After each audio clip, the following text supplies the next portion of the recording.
ഇനി top headlines കാണാം.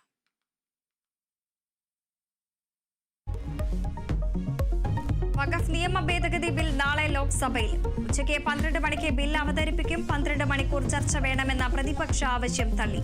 പ്രതിഷേധം കടുപ്പിക്കാൻ പ്രതിപക്ഷം CPM എംപിമാരും സമ്മേളനത്തിൽ പങ്കെടുക്കും.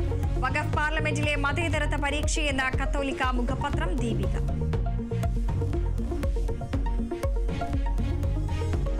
എമ്പുരാൻ സിനിമയിൽ സെൻസർ ബോർഡിന്റെ 24 വെട്ടുകാർ. സ്ത്രീകൾക്കെതിരായ അതിക്രമ ഭാഗങ്ങൾ മുഴുവനും നീക്കി.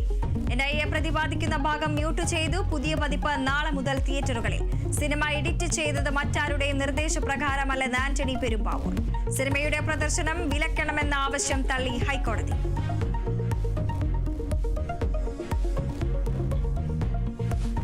ഉത്തരക്കടലാസ് കാണാതായ MBA പരീക്ഷ വീണ്ടും നടത്താൻ കേരള സർവകലാശാല തീരുമാനം. പുനഃപരീക്ഷ ഏപ്രിൽ 7-ന് പരീക്ഷ എഴുതാൻ കഴിയാത്തവർക്കായി 22-ന് പരീക്ഷ നടത്തും. ഉത്തരക്കടലാസ് നഷ്ടപ്പെടുത്തിയ അധ്യാപകനെ പരീക്ഷാ ജോലികളിൽ നിന്ന് ഡീബാർ ചെയ്യാനും തീരുമാനം. സർവകലാശാലയുടെ വീഴ്ച സംബന്ധിച്ച് vice chancellor.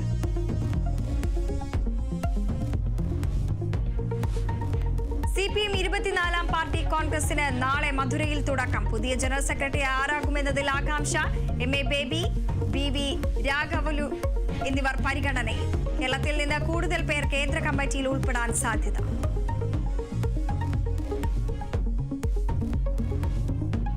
Thiruvananthapuram Palayam university ഹോസ്റ്റലിൽ നിന്ന് കഞ്ചാവ് പിടികൂടി. എക്സൈസ് പരിശോധനയിൽ കണ്ടെത്തിയത് 20 ഗ്രാം കഞ്ചാവ്.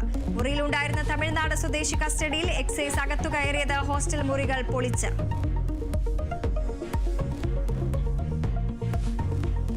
കോട്ടയം മാഞ്ഞൂരിൽ ഗർഭിണി ഭർത്തൃവീട്ടിൽ തൂങ്ങി മരിച്ച നിലയിൽ. മരിച്ചത് മാഞ്ഞൂർ സ്വദേശി അമിത സാനി.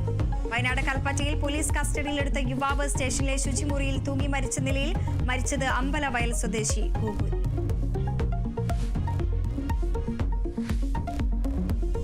ഗുജറാത്തിൽ പടക്ക നിർമ്മാണശാലയിലെ തീപിടുത്തത്തിൽ 18 മരണം, 5 തൊഴിലാളികൾക്ക് പരിക്ക്. അപകടം ഗാന്ധിനഗർ ദിസയിലെ പടക്ക നിർമ്മാണശാലയിൽ.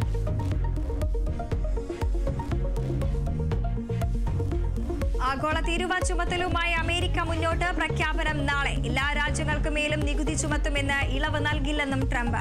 ഏപ്രിൽ 2 അമേരിക്കയുടെ വിമോചന ദിനമെന്നും പ്രഖ്യാപനം.